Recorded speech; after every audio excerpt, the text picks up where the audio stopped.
Section 3 telah dinyatakan tentang nama dan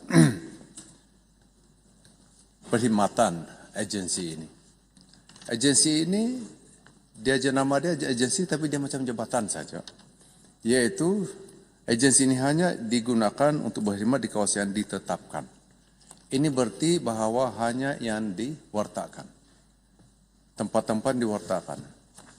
Oleh sebab itu, harapan kita pada mulanya di mana dengan rang undang-undang ini, dengan penubuhan agensi ini, dapatlah kita menyelesaikan masalah-masalah sempadan yang ada kaitan dengan jalan-jalan tikus.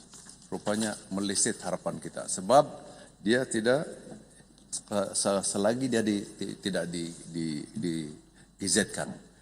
Dan apabila kita tengok Section 6, dalam Section 6 ini ada 8 dia punya fungsi, panjang dia punya fungsi. Dan kita lihat di jadwal 1, senarai tempat-tempat yang digizetkan. Saya tidak nampak pelabuhan PUIC Lahadatu. Begitu juga dan dermaga Lahadatu.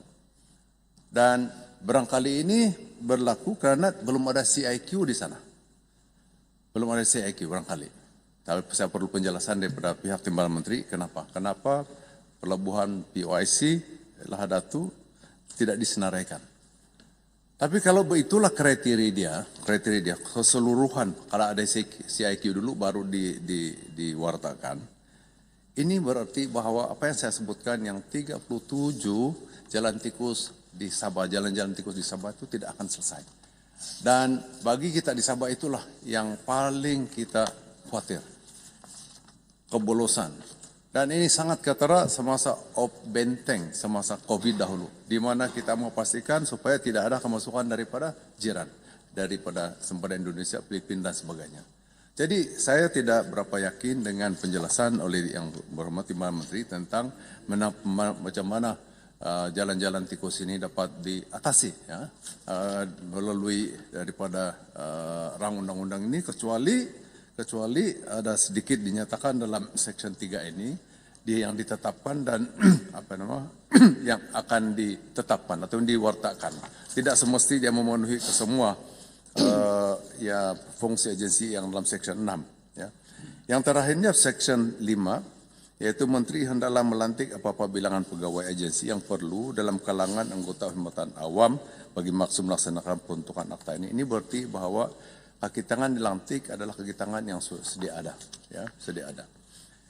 Dalam hal ini, ini berarti bahwa pelbagai agensi akan diletak di sana, ya. Jadi sekali lagi kita lihat bahawa apa perbezaannya dengan ada sekarang, bagaimana dia ditangani ke semua tempat-tempat diwartakan sekarang. Apa perbezaannya setelah ada agensi ini dan yang ada sekarang? Kalau sekiranya kaki tangan yang ada sekarang ini yang bertugas, apa beza dia? Saya mohon penjelasan pada Yang Berhormat. Terima kasih. Yang Berhormat Jalutong. Ya, memandangkan kita dalam peringkat jawatan kuasa, saya ingin merujuk terus kepada pasal 12 yang berbunyi seperti berikut: bertujuan untuk membolehkan agensi untuk mendapatkan bantuan dari mana-mana orang atau pihak berkuasa berwibawa bagi apa-apa perkara yang diuruskan oleh agensi. Pasal ini juga memperuntukkan bahawa agensi dan pihak berkuasa berwibawa hendaklah membuat penyelarasan, berunding dan berhubung secara rapat antara satu sama lain bagi maksud melaksanakan peruntukan akta ini, iaitu Akta Kawalan dan Perlindungan Sempadan Malaysia. Saya nak menarik perhatian berkenaan perkara ini dan tanya bagaimana pihak-pihak berkuasa seperti agensi kawalan, pihak imigresen, polis dan juga pihak-pihak berkuasa lain akan mengawal selia kemasukan orang-orang asing ke dalam negara kita. Saya nak beri kesimpulan merujuk kepada pasal ini. Kejadian melibatkan seorang warga negara Israel yang telah masuk ke negara kita dan ditangkap dan dituduh di mahkamah kerana memiliki pistol dan peluru. Dia, saya difahamkan, memiliki 2 atau 3 pasport. Satu pasport Perancis, dua lagi mungkin Itali dan negara-negara lain.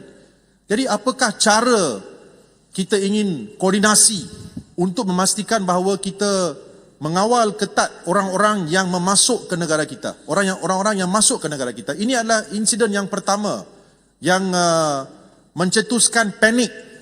So saya merayulah kepada kementerian supaya memberi perhatian kepada perkara ini, dan lapangan terbang dan juga pelabuhan-pelabuhan kita perketatkan lagi dan meningkatkan lagi tahap keselamatan supaya kita jangan mengambil sikap sambil lewa. Kejadian ini adalah kejadian yang serius.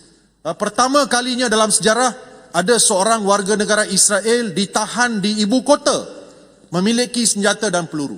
So saya minta supaya perkara ini diberi perhatian dan mohon Menteri menjelaskan bagaimana kita ingin mengkoordinasi dan menyelaraskan kawalan sempadan di negara kita. Terima kasih. Yang berhormat